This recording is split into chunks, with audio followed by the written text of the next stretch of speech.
আমরা আগের ক্লাসে এই কোষ চ্যাপ্টারের রাইবোসোম পর্যন্ত কমপ্লিট করেছিলাম।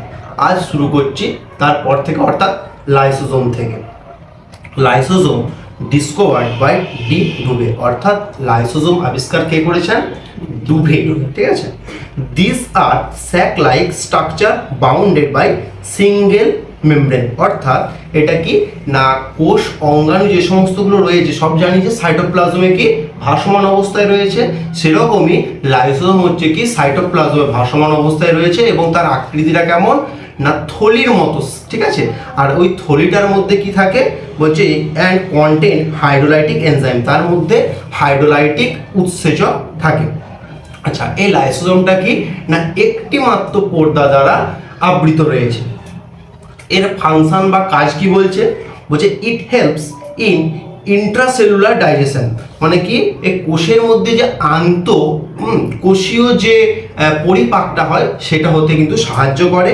The enzyme found in lysosome may digest the entire cell, so it is also known as suicidal bags of the cell. এই লাইসোজোমকে কোষের আত্মঘাতী থলি বলা হয়।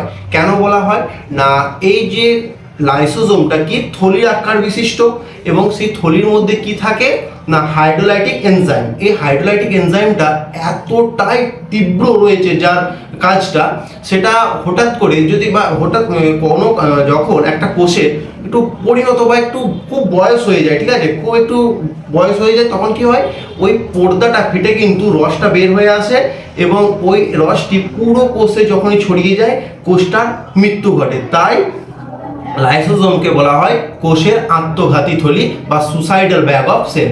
ডাব্লিউবি প্রিভিয়াস ইয়ার্সের এই প্রশ্নটা এসেছে, কোষের আত্মঘাতী থলি কোন কোষ অঙ্গাণুকে বলা হয়? তাহলে এখানে আনসার হয়ে যাবে কি লাইসোজোম। ঠিক আছে। আচ্ছা, লাইসোজোম আর কি বলছে? বলছে lysosome is not found in red blood corpuscle of mammals, অর্থাৎ স্তন্যপ্রায়ীদের যে লোহিত রক্তকণিকা রয়েছে সেই লোহিত রক্তকণিকা আমরা আগে জেনেছি যে লোহিত রক্তকণিকা হচ্ছে ক্ষুদ্রতম সেল। আমাদের শরীরে একটা ক্ষুদ্রতম সেল হচ্ছে কি লোহিত রক্তকণিকা। তাহলে ওই সেলেতে লাইসোজোম কিন্তু থাকে না। ঠিক আছে। তাহলে কাদের শরীর মানব শরীরের কোন অঙ্গাণুতে কোন কোষে লাইসোজোম থাকে না? হ্যাঁ, ঠিক আছে। স্তন্যপায়ী মানে কি শুধু মানুষ নয়, মানুষ, গরু, ছাগল, মানে যারা মায়ের দুধ পান করে বড় হয় এবং গায়ে লোম থাকে তাদের কি বলা হয়? স্তন্যপায়ী। ঠিক আছে। আচ্ছা, এরপর আসছে সেন্ট্রোজোম। সেন্ট্রোজোমকে আবিষ্কার করেছে centrosome discovered by Boveri. Boveri হচ্ছে সেন্ট্রোজোম আবিষ্কার করেছে। It is only found in animal cell taking part in cell division. It is not bounded by membrane, consist of two centrioles. অর্থাৎ কোষের মধ্যে এই সেন্ট্রোজোমটা কেমন না দুটি একটা লম্বা রড আকৃতি বিশিষ্ট সেন্ট্রিওলের সমন্বয়ে গঠিত হয়ে থাকে। এইটা একটা ধর সেন্ট্রিওল, এই একটা এরকম সেন্ট্রিওল, দুটি সেন্ট্রিওলের সমন্বয়ে সেন্ট্রোজোমটা গঠিত হয়ে থাকে। আচ্ছা, কি দেখতে পাচ্ছি? এই একটা সেন্ট্রিওল আর এই একটা সেন্ট্রিওল কত ডিগ্রি কোণ উৎপন্ন করছে? পুরো পারপেন্ডিকুলার, অর্থাৎ 90 ডিগ্রি বা সমকোণে কিন্তু দুটি সেন্ট্রিওল নিয়ে গঠিত হয় কোষের সেন্ট্রোজোম। ঠিক আছে। এই সেন্ট্রোজোমের আকৃতি কেমন হয়? তারকা আকৃতি। তাহলে এরকম প্রশ্ন আসতে পারে যে কোন কোষ অঙ্গাণুর আকৃতি তারকা আকৃতি বা স্টারের মতো? সেন্ট্রোজোম। ঠিক আছে। এটা বলছে ফাংশন কি না centriole found in centrosome initiate the cell division forming spindle fibre between the pole. যখন আমরা কোষ বিভাজন নিয়ে আলোচনা করব তখন এটা ভালো করে বুঝতে পারবি যে সেন্ট্রোজোমটা কি না দুই মেরু অঞ্চল দিকে কিন্তু স্পিন্ডল ফাইবার তৈরি করে থাকে। তাহলে সেন্ট্রোজোম কি শুধুমাত্র প্রাণী কোষে থেকে থাকে। আচ্ছা, এরপর আসি প্লাস্টিড। প্লাস্টিড কি না only found in plant sell. এই প্লাস্টিড শুধুমাত্র উদ্ভিদ কোষে পাওয়া যায়। It is of three type. এই প্লাস্টিডটা তিন ধরনের। কি কি না এক হচ্ছে ক্লোরোপ্লাস্ট, এক হচ্ছে ক্রোমোপ্লাস্ট আর একটা হচ্ছে লিউকোপ্লাস্ট। আচ্ছা, ক্লোরো কথাটি কিসের সাথে যুক্ত? ক্লোরোফিলের সাথে যুক্ত নয়। ক্লোরো মানে কি? ক্লোরো মানেই তো সবুজ। ঠিক আছে। তাহলে এইটুকু হিন্টসগুলো তোদের মাথায় রাখতে হবে যে ক্লোরো মানেই হচ্ছে সবুজ। ক্লোরোপ্লাস্ট কি বলছে? বলছে these are green pigment found in green plant involve in photosynthesis. তার মানে এই ক্লোরোপ্লাস্টের মধ্যে কি থাকে না ক্লোরোফিল নামক একটি পিগমেন্ট বা রঞ্জক থাকে। ঠিক আছে, যেটি কি সালোক সংশ্লেষে সাহায্য করে। ঠিক আছে। So it is known as kitchen of the cell, তাই এটাকে বলা হয় থাকে কি কোষের রান্নাঘর। আচ্ছা, কোষের শক্তিঘর কাকে বলে? মাইটোকন্ড্রিয়াকে। বা chloroplast is bounded by two unit membrane having grana and stroma. অর্থাৎ ক্লোরোপ্লাস্টটা কি না গ্রানা এবং স্ট্রোমা নিয়ে গঠিত। গ্রানা আর made up of membrane bounded sac-like structure known as thylakoid found in stack। অর্থাৎ কি না গ্রানাটা কি ওই ক্লোরোপ্লাস্টে দুটি জিনিস নিয়ে গঠিত, একটা হচ্ছে গ্রানা, একটা স্ট্রোমা। গ্রানাটা হচ্ছে থালার মতো আকৃতি বিশিষ্ট, ঠিক আছে, এরকম থালা মোটামুটি 20 থেকে 50টার মতো থাকে, সেগুলোকে বলা হয় গ্রানা। আর গ্রানাকে ঘিরে যে একটা তরল পদার্থ থাকে সেটাকে বলা হয় স্টোমা, ঠিক আছে, এটাই বলছে। Chloroplast is bounded by two unit membrane having grana and stroma. Grana are made up of membrane bound sac-like structure known as thylakoid. Thylakoid মানে কি একবারে চারটা থালার মতো, thylakoid found in stack. It contain chlorophyll molecules এবং গ্রানার মধ্যে কি থাকে? ক্লোরোফিল মলিকিউলটা। আমরা দেখলাম কি ক্লোরোপ্লাস্টের মধ্যে কি থাকে? ক্লোরোপ্লাস্টের মধ্যে ক্লোরোফিলটা থাকে। আর ক্লোরোপ্লাস্টটা আবার দুটো নিয়ে গঠিত, একটা হচ্ছে গ্রানা, একটা স্টোমা। তাহলে এক্সাক্ট লোকেশন কোথায় হচ্ছে? গ্রানাতে। আচ্ছা, stoma is it matric present inside the chloroplast which contain photosynthetic enzyme and starch. এখানে আমি বললাম যে দুটি অংশ নিয়ে গঠিত ক্লোরোপ্লাস্ট, একটা হচ্ছে গ্রানা। গ্রানাটা কি না যেটা হচ্ছে থালার আকৃতি বিশিষ্ট থাইলাকয়েড শেপ রয়েছে, আর হচ্ছে তাকে ঘিরে যে তরল অংশটি রয়েছে তাকে বলা হবে স্টোমা, ঠিক আছে। আচ্ছা, এই স্টোমাটা কি করে না ওখানে যে ওই ফটোসিনথেসিস অর্থাৎ সালোক সংশ্লেষ হতে যে সমস্ত উৎসেচকের দরকার সেই উৎসেচকগুলো থাকে কোথায়? সেই উৎসেচকগুলো থাকে স্টোমাতে। আর গ্রানাতে কি থাকে? ওই ক্লোরোফিলটা মানে যে রঞ্জকটা সালোক সংশ্লেষে সাহায্য করে সেই রঞ্জকটা থাকে কিন্তু গ্রানাতে। এ গ্রানা is composed of 20 to 50 thylakoids। আমি এইমাত্র বললাম যে গ্রানা কটা থাকে এরকম এক একটা কোষে 20 থেকে 50টা কিন্তু গ্রানা, অর্থাৎ থালার মতো অংশ চারটা কটা থাকবে, 20 থেকে 50টা গ্রানা থাকবে। এই গ্রানার মধ্যেই ক্লোরোফিলটা থাকবে। গ্রানা is the site of light reaction during photosynthesis while stroma is the site of the dark reaction। যখন আমরা সালোক সংশ্লেষ করব তখন দেখব যে দুটি দশা আছে, একটা আলোক দশা আর একটা হচ্ছে অন্ধকার দশা। আচ্ছা, আলোক দশা কোথায় সংঘটিত হয়? তখন কিন্তু গ্রানাতে হবে। আলোক দশা কোথায় সংঘটিত হয়? গ্রানাতে। আর যদি বলে সালোক সংশ্লেষের অন্ধকার দশা কোথায় সংঘটিত হয়? তখন কিন্তু স্টোমাতে। এত সরল বুঝতে পেরেছিস ক্লোরোপ্লাস্টটা? ঠিক আছে, এবার ক্লোরোপ্লাস্টের কাজ কি? ক্লোরোপ্লাস্টের মেন কাজ কি? ক্লোরোপ্লাস্টের মধ্যে যেহেতু ক্লোরোফিলটা থাকছে তাহলে নিশ্চয়ই ক্লোরোপ্লাস্টের মেন কাজই হচ্ছে কি সালোক সংশ্লেষে সাহায্য করবে, তাই তো? এটা বলছে দেখ function chloroplast provide green colour to plant and take part in photosynthesis. ফটোসিনথেসিসে সাহায্য করছে এবং ক্লোরোপ্লাস্টের জন্যই সবুজ রংটা হচ্ছে, ঠিক আছে। এবার দেখ ক্লোরোপ্লাস্ট, তাহলে ক্লোরোপ্লাস্ট কি না সবুজ রঙের জন্য দায়ী উদ্ভিদের কোন কোষাঙ্গাণু? ক্লোরোপ্লাস্ট। এবার কোমো মানে কি? কোমো মানে ধরে নে যে বিভিন্ন যে কালারিং গুলো হয়, কালারের দিক থেকে ভ্যারাইটি আসে, সেটা হচ্ছে ক্লোরোপ্লাস্টের জন্য। যেমন ধর বিভিন্ন উদ্ভিদের বিভিন্ন রকমের ফুল দেখা যায়, ফুল বলতে বিভিন্ন কালারের ফুল দেখা যায়। কোনো উদ্ভিদের লাল রঙের ফুল, কোনো উদ্ভিদের হলুদ বর্ণের ফুল, বা কোনো উদ্ভিদের হলুদ কালারের ফল, কোনো উদ্ভিদের বেগুনি কালারের ফল। এই কালার কম্বিনেশনটা কিসের জন্য হয় বা কালারের দিক থেকে ভ্যারিয়াসটা কেনার জন্য হয়? না, ক্লোরোপ্লাস্টের জন্য। সেটাই বলছে দেখ chloroplast provides various colors to the plant like flower and fruits etc. Chromoplasts are of different kind। ক্লোরোপ্লাস্টটা কিন্তু বিভিন্ন ধরনের হয়ে থাকে। যেমন লাইকোপাইন কি বলছে ইন টমেটো, এটা কার মধ্যে থাকে? টমেটোর মধ্যে থাকে। ইট প্রোভাইড রেড কালার, যার জন্য টমেটো লাল বর্ণের হয়। ক্যারোটিন, ক্যারোটিন আমরা জানি যে গাজরে সবচেয়ে বেশি থাকে। এটা কিভাবে মাথায় রাখবো? ক্যারোট থেকে ক্যারোটিন। তাহলে কি বলছে? Carotene provides yellow or orange colour. তাহলে ক্যারোটিন প্লাস্টিকটা কি সাহায্য করে আমাদের? না হলুদ এবং অরেঞ্জ বা কমলার কালার আনতে সাহায্য করে। ইন প্ল্যান্ট, উদ্ভিদের দেখা যায় এগুলো। আগেই বলা হয়েছে প্লাস্টিক কাদের দেখা যাবে? মানব শরীরে দেখা যায় না, অর্থাৎ প্রাণী কোষে দেখা যায় না, উদ্ভিদ কোষে দেখা যায়। Example carrot. আর ভিটামিনটা কি? আমরা যে বিট গাজর খাই না, যে বিটটা হ্যাঁ একটু ডিপ লাল বা কালচে কালচে ধরনের, ওই বিটানিন প্লাস্টিডের জন্য বা বিটানিন ক্লোরোপ্লাস্টের জন্য কিন্তু বিটের কালারটা এই ধরনের হয়ে থাকে, বুঝতে পারলি? তাহলে ক্লোরোপ্লাস্টটা কি সবুজ, উদ্ভিদের সবুজ বর্ণের জন্য দায়ী, আর ক্রোমোপ্লাস্টটা কি উদ্ভিদের যে বিভিন্ন রঙের ফুল হয় বা ফল হয় তার জন্য এই ক্রোমোপ্লাস্টটা দায়ী। আচ্ছা, আর একটা কি লিউকোপ্লাস্ট। লিউকোপ্লাস্টটা কি বর্ণহীন, অর্থাৎ লিউকোপ্লাস্টে কোনো প্রকারই কিন্তু কালার থাকে না, বোঝা যায়? লিউকোপ্লাস্ট ইজ কালারলেস, মানে কোনো প্রকার কিন্তু কালার নেই। It stores the food in the form of starch, fat, protein. এটা কি খাদ্য সঞ্চয় করতে কিন্তু এটা সাহায্য করে।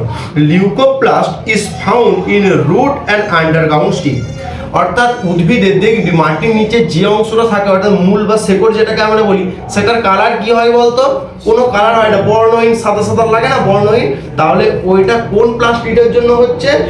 লিউকোপ্লাস্টিডের জন্য। তাহলে এটা একটু, এটা যদি খুব একটা ইম্পর্টেন্ট, শুধু ওয়ান লাইনের হিসাবে বলে দিচ্ছি।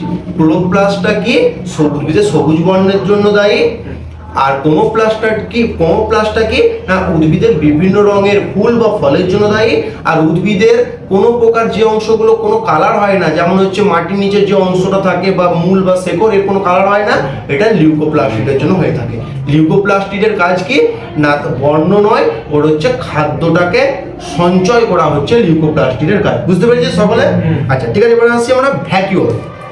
ভ্যাকিউল কি বলছে? It is fluid field single membrane bound, মানে এটা একটা কি না ফ্লুইড তরল দ্বারা ভর্তি একটা সিঙ্গেল মেমব্রেন, এক পর্দা বিশিষ্ট একটা গোলাকার অংশ। ডেড অর্গানেলস অফ সেলস, এটাকে বলা হয় কি? আচ্ছা কেন বলা হয় বল দিচ্ছি। In plant cell it is larger in size, but in animal it is smaller in size. এই ভ্যাকুওল কিন্তু উদ্ভিদ কোষেও দেখা যায় এবং প্রাণী কোষেও দেখা যায়, ঠিক আছে? উদ্ভিদ কোষে ভ্যাকুওলগুলোর সাইজটা একটু বড় হয়, আর প্রাণী কোষে ভ্যাকুওলগুলো হচ্ছে সাইজটা ছোট হয়। ফাংশন কি বলছে? It helps in osmoregulation, it stores toxic metabolic waste, মানে কি আমাদের কোষেতেও ধর আমাদের শরীরে রেচন হওয়া মানে কি বিভিন্ন বর্জ্য পদার্থগুলো আমাদের যেমন শরীর থেকে বের করে দিতে পারছি, কোষেও তো এরকম মেটাবলিক বা বিপাকীয় কাজকর্ম চলছে, তাহলে সেখানেও তো বিভিন্ন বর্জ্য পদার্থ বা রেচন পদার্থ উৎপন্ন হচ্ছে। তাহলে তারা কিভাবে ইয়ে করবে? ওই ভ্যাকুওলগুলো যেগুলো রয়েছে ওদের কোষের যে বর্জ্য পদার্থগুলো বিপাকীয় কার্যের ফলে উৎপন্ন যে সমস্ত বর্জ্য পদার্থগুলো সেগুলো কিন্তু ভ্যাকুওলে সঞ্চিত হয়, ঠিক আছে? বুঝতে পারলি? আচ্ছা এবার আছে নিউক্লিয়াস। সব থেকে কোষের যে সমস্ত অর্গানগুলো আমরা এতক্ষণ আলোচনা করেছি সব থেকে গুরুত্বপূর্ণ হচ্ছে নিউক্লিয়াস। তবু আলোচনা প্রসঙ্গে আমরা নিউক্লিয়াস সংক্রান্ত কিন্তু বিভিন্ন বিষয়গুলো অল্প অল্প করে জেনেছি, আর একটু ভালো করে জানছি। দেখ নিউক্লিয়াস কি বলছে? Nucleus is spherical centrally located major structure found in the cell. আগেই বলেছি একটা যদি বড় কোষ হয় তার মাঝখানে ডিম্বাকার আকৃতি বা গোলাকার আকৃতি বিশিষ্ট একটা মাঝখানে কোষ অঙ্গাণু থাকে, যে কোষ অঙ্গাণুটাকে বলা হয়ে থাকে নিউক্লিয়াস, ঠিক আছে?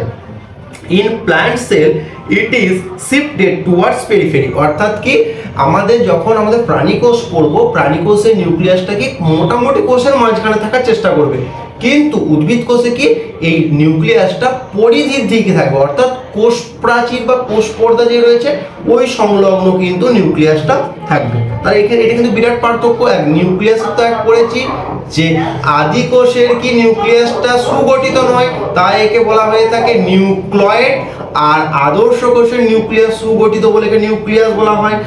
ইট is bound by double layer nuclear membrane having pore. তাহলে কি আগের দেখলাম যে সেন্ট্রোজোমের কোনো পর্দা নেই, আবার কি লাইসোজোমের একটা সিঙ্গেল পর্দা বা একটি পর্দা রয়েছে। নিউক্লিয়াসে কিন্তু ডবল লেয়ার দুটো পর্দা রয়েছে, ঠিক আছে? নিউক্লিয়াসকে ঘিরে দুটি পর্দা রয়েছে এবং নিউক্লিয়াসের ওপরে কিছু কিছু ছিদ্র রয়েছে, গর্ত রয়েছে, যেগুলোকে বলা হয় নিউক্লিয়ার পোর বলা হয়, ঠিক আছে? আর নিউক্লিয়াসের ওপরে বা গায়েতে গর্ত রয়েছে যেগুলোকে নিউক্লিয়ার পোর বলা হয়ে থাকে। Within nucleoplasm, nucleolus, chromatin material is present. আগে বলা হয়েছে যে নিউক্লিয়াসের চারটি ভাগ, নিউক্লিয়াসের চারপাশে রয়েছে নিউক্লিয়ার মেমব্রেন বা নিউক্লিয় পর্দা, তার ভেতরে যে রসটা থাকে তাকে বলা হয় কি নিউক্লিওপ্লাজম। প্লাজম মানে রস বা নিউক্লিয় রস। আচ্ছা তার মধ্যে একটা ডিম্বাকার বা উপবৃত্তাকার একটা অংশ থাকে তাকে বলে নিউক্লিওলাস। তাহলে নিউক্লিয়াসের মধ্যে থাকে কিন্তু নিউক্লিওলাস, দুটো কিন্তু এক জিনিস নয়, ঠিক আছে? ওখানে আর আরেকটা জিনিস থাকে কি না নিউক্লিয় জালিকা বা ক্রোমাটিন জালিকা। Nucleolus is rich in protein and RNA. তাহলে এই নিউক্লিয়াসের মধ্যে যে নিউক্লিয়াসটা থাকে, নিউক্লিওলাসটা থাকে, সেটা কি দ্বারা গঠিত হবে না আরএনএ দ্বারা কিন্তু গঠিত হবে এবং এক প্রকার প্রোটিন দ্বারা গঠিত হবে। Chromatin material is thin thread like structure forming network. আমি বললাম কি যে জালিকাগুলো থাকবে ক্রোমাটিন জালিকা সেটা কি সুতোর মতো এবং পেঁচানো থাকবে কিন্তু, ঠিক আছে, যেটা পরবর্তীকালে কি ক্রোমোজোম থেকে কোষ বিভাজন ঘটাতে সাহায্য করবে। This is made up of genetic substance DNA and histone protein. এবং ওই যে ক্রোমাটিন জালিকাগুলো কি দ্বারা গঠিত হবে ডিএনএ অর্থাৎ ডিঅক্সি রাইবোনিউক্লিক অ্যাসিড এবং কি হিস্টোন প্রোটিন দ্বারা গঠিত হবে। আর নিউক্লিওলাসটা কি দ্বারা গঠিত হবে না আরএনএ আর এক ধরনের প্রোটিন দ্বারা গঠিত হবে। এবার বলতে ডিউরিং সেল ডিভিশন অর্থাৎ সেল ডিভিশন বা কোষ বিভাজনের সময় এই যে ক্রোমাটিন জালিকা থেকে ক্রোমোজোম এবং আস্তে আস্তে যে এই নতুন একটা কোষের অপত্য কোষের সৃষ্টি হচ্ছে, এই পুরো প্রক্রিয়াটা কি বলা হয় সেল ডিভিশন বা কোষ বিভাজন। ডিউরিং সেল ডিভিশন ওই কোষ বিভাজনের সময় বা চলাকালীন chromatin ব্রেকস into piece and from chromosome, যেটা বললাম সেটা এখানে বলছে। আচ্ছা কাজ কি ফাংশন বলছে it controls all the activity of cell, মানে কোষের যাবতীয় কাজগুলো কিন্তু সে সম্পন্ন করে। So it is also known as control room of cell, অর্থাৎ কোষের কি মস্তিষ্ক বা কন্ট্রোল রুম বলা হয়ে থাকে, কারণ কোষের যাবতীয় কাজগুলো কিন্তু ওই নিউক্লিয়াসে হয়, ঠিক আছে। এটা chromatin transmit heredity characters from present to their offspring, মানে হচ্ছে কি ওই ক্রোমাটিন থেকে, ক্রোমাটিনটা কি দ্বারা থাকে ডিএনএ এবং হিস্টোন প্রোটিন দ্বারা। আমরা জানি কি ডিএনএ হচ্ছে কি না তার মানে গার্জিয়ান থেকে বা অভিভাবকের থেকে নতুন যেমন কোষে যেমন নতুন জীবেতে যেমন যায়, সেটাই বলছে যে ডিএনএ এই বিষয়টা কি না একটা কোষ থেকে অপর কোষ কিন্তু ট্রান্সফার হয়ে যায়, ট্রান্সমিট হয়। হ্যাঁ আচ্ছা কি বলছে other than nucleus DNA is also found in mitochondria and chloroplast. তাহলে আগেই বলেছিলাম যে মাইটোকন্ড্রিয়ায় ডিএনএ থাকে, এখান থেকে আরো জিনিস জানতে পারলাম নিউক্লিয়াসেও থাকে ডিএনএ এবং কি না ক্লোরোপ্লাস্টে। তাহলে ডিএনএ কোন কোনগুলোই থাকে ক্লোরোপ্লাস্টে থাকে, নিউক্লিয়াসে থাকে আর মাইটোকন্ড্রিয়ায় থাকে, ঠিক আছে। আচ্ছা mitochondria is able to produce their own protein, mitochondria কিন্তু নিজের যে প্রোটিনটা প্রয়োজন সে প্রোটিনটা কিন্তু নিজে নিজেই কিন্তু তৈরি করতে পারে মাইটোকন্ড্রিয়া, ঠিক আছে। আচ্ছা এখান থেকে প্ল্যান্ট সেল অ্যানিম্যাল সেলের পার্থক্য বলেছে, বলছে plant cell are larger in size, যেহেতু প্রাণী মানে উদ্ভিদ যে দেহটা অনেক বড় তাহলে কোষগুলো নিশ্চয়ই বড় বড় কোষ দ্বারা গঠিত হবে, তাই তো। যেমন আগের ক্লাসে বলেছিলাম যে প্রোক্যারিওটিক কোষ যেহেতু ক্ষুদ্র প্রাণীর জন্য তাহলে তাদের কোষগুলো ছোট ছোট হবে, ইউক্যারিওটিক কোষ যেহেতু উন্নত প্রজাতি বা বড় প্রজাতির প্রাণীদের জন্য তাদের কোষগুলো কি হবে বড় বড় হবে। ঠিক একই ব্যাপার প্ল্যান্ট যেহেতু মানব শরীরের থেকে বড় তাহলে ওদের কোষগুলো বড় বড় হবে, আর মানব শরীরের যে কোষগুলো বা অ্যানিমাল সেলগুলো সেগুলো কিন্তু তুলনামূলক একটু ছোট ছোট হবে, সেটাই বলেছে। দেখ বলছে plant cell are larger in size, সাইজে বড়, আর অ্যানিমাল সেলটা কি animal cell are smaller in size, সাইজের দিক থেকে কিন্তু ছোট। তারপর কি বলছে প্ল্যান্ট সেল বলছে দেখ সেল ওয়াল প্রেজেন্ট, আমরা জানি আগেই বলেছিলাম যে সেল ওয়ালের মতো উদ্ভিদ কোষে থাকে, প্রাণী কোষে কিন্তু সেল ওয়াল থাকে না। আচ্ছা made up of cellulose and chitin, তাই তো সেলুলোজ এবং কাইটিন, সেলুলোজ কাদের থাকে উদ্ভিদের থাকে, উদ্ভিদের কোষপ্রাচী সেলুলোজ দ্বারা গঠিত হয়, ব্যাকটেরিয়ার কাইটিন, ব্যাকটেরিয়ার কাইটিন হয় ছত্রাকের কাইটিন, ব্যাকটেরিয়ার পেপটাইড ও গ্লাইকন বা মিউরিন, ঠিক আছে। আর অ্যানিমেল সেলের তো কোষপ্রাচীর থাকেই না। আচ্ছা আমি হয়তো কোষ পর্দার সময় বলা হয়নি, কোষ পর্দা কি দ্বারা গঠিত হয় না ফসফোলিপিড মলিকিউলস, ঠিক আছে, ফসফোলিপিড মলিকিউলস দ্বারা কিন্তু কোষ পর্দা গঠিত হয়ে থাকে। আর কোষ পর্দা কি উদ্ভিদ কোষেও থাকে প্রাণী কোষেও থাকে। আচ্ছা প্লাস্টিড প্রেজেন্ট, প্লাস্টিড কাদের থাকবে উদ্ভিদ কোষে, আর প্রাণী কোষে কিন্তু প্লাস্টিড থাকে না। প্লাস্টিড মানে কি ক্লোরোপ্লাস্ট, ক্রোমোপ্লাস্ট, লিউকোপ্লাস্ট, এগুলো কাদের থাকবে উদ্ভিদ কোষে থাকবে, প্রাণী কোষে থাকবে না, সেটা বলেছে। আচ্ছা সেন্ট্রোজোম অ্যাবসেন্ট, প্রাণী কোষে কিন্তু সেন্ট্রোজোম থাকবে কিন্তু উদ্ভিদ কোষে কিন্তু সেন্ট্রোজোম থাকবে না। সেই সেন্ট্রোজোমটা প্রাণী কোষে কখন যখন সেল ডিভিশন হবে তখন কিন্তু কাজ করবে, কি স্পিন্ডল ফাইবার গঠন করবে, মেরুর দিকে বলা হয়েছে। আচ্ছা আর ভ্যাকিউল, ভ্যাকিউল মানে কি তখন ভ্যাকিউল যখন বললাম তখনই যে কোষে যে সমস্ত বর্জ্য পদার্থগুলো সেগুলো যেখানে জমা হয় সেটা কি বলা হয় ভ্যাকুওল, তাই তো। উদ্ভিদের শরীরে ভ্যাকুওলগুলো বড় বড়, মানে গোলাকার অংশ বড় বড়, আর হচ্ছে কি প্রাণী কোষে যেই ভ্যাকুওলগুলো রয়েছে সেগুলো ছোট ছোট, এটাই ভেবে। আচ্ছা, বলছে সেলস বিকাম টার্জিড বিকজ অফ এন্ডোমোসিস। এন্ডোমোসিস, আচ্ছা এই জিনিসটা বোঝার আগে তার আগে পয়েন্টটা বলে দিচ্ছি। দেখ, a cell increase in volume when it is placed in hypotonic solution, মানে একটা কোষের আকার বা আয়তন বৃদ্ধি পাবে কখন, যখন তাকে একটা হাইপোটনিক সলিউশনের মধ্যে রাখবো। ক্লাস 11 বা 12 এ ফিজিক্সে একটা টপিক রয়েছে যে সলিউশন, সেখানে রয়েছে আইসোটনিক, হাইপোটনিক আর হাইপারটনিক। বিষয়টা কি বলছে, যখন দুটি দ্রবণ মাঝে একটি অর্ধবেদ্য পর্দা দ্বারা পৃথক করা থাকবে, সেই দ্রবণের যদি দুটো দ্রবণেরই যদি দ্রাবক কণার ঘনত্ব যদি সমান হয় তাহলে কি হবে, সেটা আইসোটনিক হয়ে যায়। আইসোটনিক মানে কি, আইসো মানে সমান সমান, ঠিক আছে। তাহলে দুটি একই ঘনত্বের দ্রবণ যদি থাকে তখন সেটা আইসোটনিক দ্রবণ বলবো। আচ্ছা, হাইপোটনিক কি, আচ্ছা এবার যদি দুটো ঘনত্ব এক নয়, একটা ঘনত্ব বেশি একটা ঘনত্ব কম, তাহলে হাইপো মানে কম হয়ে যায়, হাইপার মানে বেশি হয়ে যায়। তাহলে এই দুটো ঘনত্বের মধ্যে যে দ্রবণের দ্রাবক কণাটা বেশি সেটাকে বলবো হাইপার, আর যেটা দ্রাবক কণা বা ঘনত্বটা কম সেটাকে বলবো হাইপো, তাই তো। আচ্ছা, হাইপো মানে কি, আমরা এখানে বুঝতে পারছি যে এখানে দ্রাবক কণাটা কম আর যে বিশুদ্ধ তরলটা রয়েছে সেটা বেশি, মানে ধরে নে যে জলটা বেশি আছে আর তার মধ্যে যে পার্টিকেলস গুলো মিশে আছে সেইটা কম আছে, ঠিক আছে। সেই জিনিসটার উপর যদি আমরা একটা কোষকে ভাসিয়ে দিই তাহলে কি হবে, যেহেতু দ্রবণটায় কি জল বেশি আছে, তাহলে দ্রবণের যে জলটা সেটা শুষে নিয়ে কোষের প্রোটোপ্লাজমে গিয়ে মিশবে। হাইপোটনিক মানে কি, জল বেশি আছে, তাহলে সেই জলটা কোষের ভেতরে যখন মিশবে সাইটোপ্লাজম, তখন সাইটোপ্লাজমটা কি হবে, বড় হয়ে যাবে, তাই তো। বড় হয়ে গেলে কি হবে, সাইটোপ্লাজম যখনই বড় হয়ে যাবে তখন কোষ পর্দাগুলোকে বাইরের দিকে প্রেসার দিবে, সেটাই বলা হচ্ছে যে সেলটা ক্রমশ কি টার্জিড হয়ে যাবে, অর্থাৎ কি অস্থির হয়ে যাবে, হলো। আর এই বিষয়টা বলে দিলাম, এই যে সিল, তাহলে যখনই টার্জিড হয়ে যখনই প্রোটোপ্লাজমটা সাইটোপ্লাজম বেড়ে যাবে, কোষ পর্দাটা খুলে যাবে, তখন কি কোষের আয়তনটা বেড়ে গেল না। তাহলে কোষের আয়তন কখন বৃদ্ধি পাবে, যখন তাকে একটা হাইপোটনিক সলিউশনের মধ্যে কিন্তু ডোবানো থাকবে। আচ্ছা, বলছে the process of imbibition involves both diffusion and capillary action. Imbibition বিষয়টা ধরে নে ছোলাকে ভেজানোর মতো, ধরে নে আমরা কি একটা ছোলাকে যদি জলে ভিজিয়ে দিই তার পরের দিন কি দেখবো বলতো, ছোলাগুলো কিন্তু কি আয়তনে বড় হয়ে গেছে, তাই তো। ধর একটা গ্লাসে যদি আমরা 2 সেন্টিমিটার পর্যন্ত ছোলার যদি প্রথমে শুকনো অবস্থায় যদি শটটা দেখি, যখন ভিজে যাবে সেটা হয়ে যায় 5 সেন্টিমিটার পর্যন্ত উঁচু দিকে উঠে যায়। তাহলে এই ছোলাটা ভিজছে কিসের জন্য, ইমবিবিশন হচ্ছে ডিফিউশন। ডিফিউশন মানে কি, বেশি থেকে কমের দিকে যাচ্ছে, ঠিক আছে। মানে জলটা কি, জলটা ওই ছোলাটার দিকে যাচ্ছে, অর্থাৎ বেশি থেকে কমের দিকে যাচ্ছে।